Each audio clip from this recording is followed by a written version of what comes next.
Hello friends, welcome back to my YouTube channel with another video. तो सामने आमादेर जे स्वाधीनता दिवस आमरा जानी स्वाधीनता दिवस उपलक्षे तो आमरा सकलेई जानी जे अनेक संग्रामी महान व्यक्तिरा अनेक संग्राम करे आमादेर भारतटाके माने आमादेर देशटाके स्वाधीन करेছে। तो যাই হোক সেই বিষয়ে আর কোনো কিছু বলবো না, আমরা সবাই জানি সেই বিষয়ে টুকটাক জিনিস বেশি বললে আবার মনে হবে যেন জ্ঞান দিয়ে ফেলছি। তো যাই হোক আমি ওই স্বাধীনতা দিবস উপলক্ষে আমাদের তো অনেক স্টুডেন্টরা থাকে কিছু আর্ট ক্রাফটে করতে পারে স্কুলের জন্য কিছু বা পাড়ার ক্লাবের জন্য এই সমস্ত কিছু করতে পারে বা বাড়ির জন্য। তো সেই আর্ট ক্রাফটের বিষয় মাথায় রেখে আজকে আমি তোমাদের কিছু যে ইন্ডিপেন্ডেন্স ডে উপলক্ষে কিছু ক্রাফটের কাজ তোমাদের দেখাবো। তো তোমরা ভিডিওটা স্কিপ না করে পুরো ভিডিওটা দেখবে, আশা করি ভালো লাগবে। আর তোমরা যদি আমার চ্যানেলটা সাবস্ক্রাইব না করে থাকো অবশ্যই আমার চ্যানেলটা সাবস্ক্রাইব করে থাকবে, পাশে থাকবে। চলো তো ভিডিওটা দেখে নাও।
এখানে আমি যে আমার একটা ওয়েস্টেড কাঁচের বটল পড়েছিল, তো ভাবলাম চলো এটাকেই বানিয়ে ফেলে তোমাদের মধ্যে একটা আইডিয়া দিতে পারে।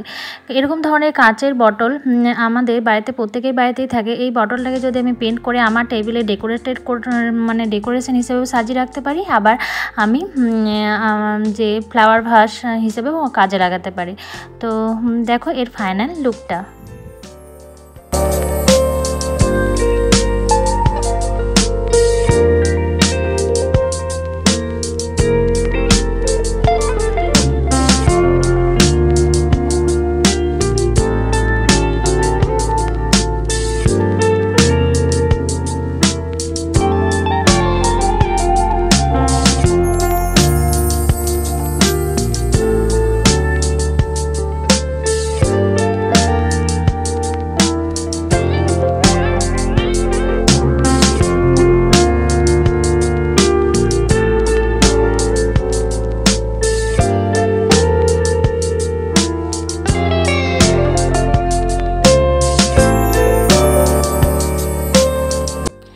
তো এখানে আমার যে সেকেন্ড DIYটা বানালাম, তো এখানে আমি ক্লেটা দিয়ে মানে অনেক সময় কি হয় ক্লে দিয়ে কাজ করতে করতে আমাদের কিছু ক্লে হয়তো এরকমভাবে একটু পড়ে থাকে মানে কাজে লাগে না এরকম থাকে। তো সেইরকমই আমার হয়েছিল, ক্লেটা করার পর কিছু ক্লে আমার বাড়তি থেকে গেছিলো। তো ভাবছিলাম কি বানাবো, এইটুকু ক্লে দিয়ে সামান্য কি বানাবো, তো এরকমভাবে গোল করে রেখে দিয়েছিলাম।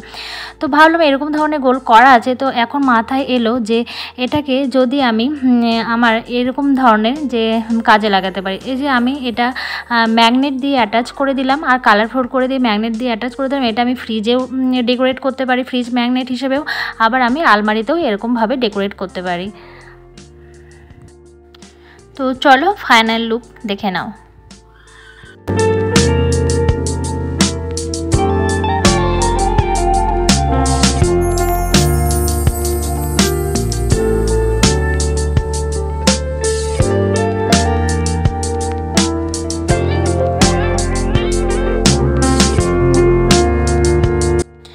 এটা হচ্ছে আমার 3 নাম্বার DIY। এখানে আমি যে আমার মার্বেল বাড়িতে কাজ হয়েছিল, মার্বেল পড়েছিল, তো সেটাকে আমি কাজে লাগাচ্ছি। এরকম ধরনের আগে ভিডিও আমি তোমাদের দেখিয়েছি, তো সেটাই আমি দেখো মার্বেলটাকে আমি একটা ফ্ল্যাগের মানে পতাকার যে আকার কালার করে দিলাম।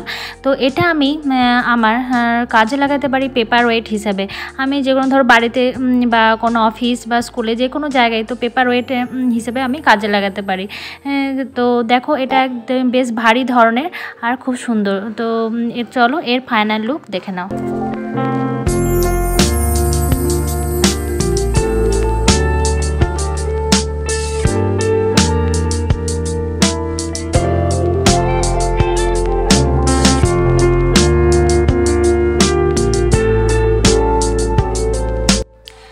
আমার যে 4 নাম্বার DIY বানাচ্ছি, তো এটা বানানোর জন্য এখানে দেখো আমি একটা ছোট যে কাঠি নিয়ে নিয়েছি, ছোট একটা ডাল। তো সেটাকে আমি রাখলাম। আর এখানে দেখো একটা কলগেটের বক্স থেকে আমি কেটে নিচ্ছি, পতাকার আকারে কেটে নেব। তো এটা আমি কলগেটের যে বক্সটা নিলাম, কি এই যে পেপারগুলো এগুলো একটু বেশ পুরু বা শক্ত ধরনের হয়, তো সেটা আমি কাজে লেগেছে। এটা আমি আগেও একটা রাখি মেকিং আইডিয়া তোমাদের দেখিয়েছিলাম, সেখানেও আমি কাজে লাগিয়েছিলাম। তো ছিল, সেটাকে আমি এখানে কাজে লাগাচ্ছি। তো পতাকার আকারে আমি কেটে নিলাম আর মাস্কিং টেপ দিয়ে যে কাঠিটার সঙ্গে আমি অ্যাটাচ করে দিলাম।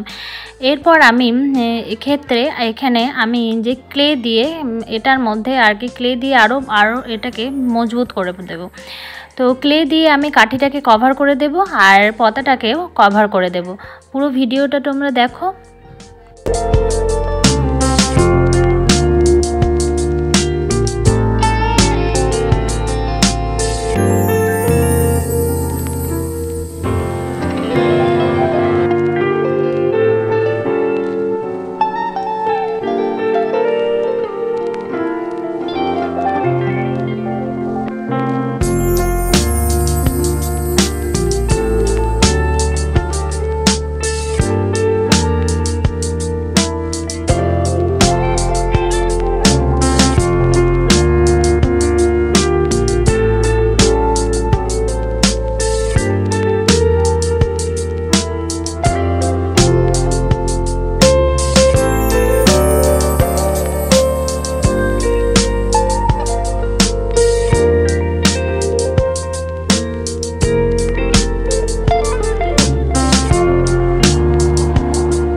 তো আমার দেখো পতাকার যে শেপটা বানানো হয়ে গেছে, এরপর আমি কালারফুল করে দিচ্ছি। তো এটা আমি কিভাবে কাজে লাগাতে পারি, এখানে আমি আমার কোনো টেবিলে যদি এরকম স্ট্যান্ডিং এ যে পতাকাটা এভাবে রাখতে পারি, দেখতেও একটা খুব সুন্দর লুক দেবে। এছাড়া আমি যদি স্কুলে স্টুডেন্ট হয়, এটা যদি আমি স্কুলকে এরকমভাবে বানিয়ে গিফট করতে পারি, তাহলে আমাদের স্কুলে যে টেবিলে সাজিয়ে রাখতে পারবো, বা ক্লাবে, সব ক্ষেত্রেই আমি এটাকে এরকমভাবে বানিয়ে আমি আমার টেবিলে বা ডেকোরেট করতে পারি। তো এইগুলো আমি তোমাদের বানানো দেখালাম, যে প্রত্যেকটা DIY কিছু না কিছু তোমাদের কাজে লাগবে। তো ধরো যে বোতলটা, এটাও আমি কোনো টেবিলে ডেকোরেট করতে পারি। আবার ম্যাগনেটটা, এটাও আমি ধরো স্কুলে বা ক্লাবে বা এতে ফ্রিজ যে ম্যাগনেট আলমারিতে সাজিয়ে রাখতে পারি। আবার পেপার ওয়েট, সেটাও আমাদের কাজে লাগবে। তো কাজে লাগা ধরনেরই এরকম ধরনেরই DIY তোমাদের সাথে শেয়ার করলাম। আর যে বেশি খরচ হলো বা কিছু, সেটাও নয়, একদম পুরো ওয়েস্টেড মেটেরিয়াল দিয়ে বা কম খরচে এরকমভাবে বানানো যেতে পারে। তো আইডিয়াটা তোমাদের কেমন লেগেছে অবশ্যই তোমরা কমেন্ট বক্সে জানিও। আর যদি ভালো লেগে থাকে ভিডিওটা, তোমাদের যদি কিছু হেল্পফুল হয়ে থাকে, অবশ্যই আমার চ্যানেলটাকে সাবস্ক্রাইব করবে আর লাইক করতে ভুলবে না। আর কমেন্টে অবশ্যই তোমরা তোমাদের মতামত জানাবে। তো চলো আজকের মতো টাটা, নেক্সট আসবো পরের কোনো ভিডিও নিয়ে। আর তোমরা পাশে থাকলেই আমার চ্যানেলে নতুন নতুন ভিডিও তোমাদের সাথে আমি শেয়ার করতে থাকবো। তো চলো আজকের মতো টাটা।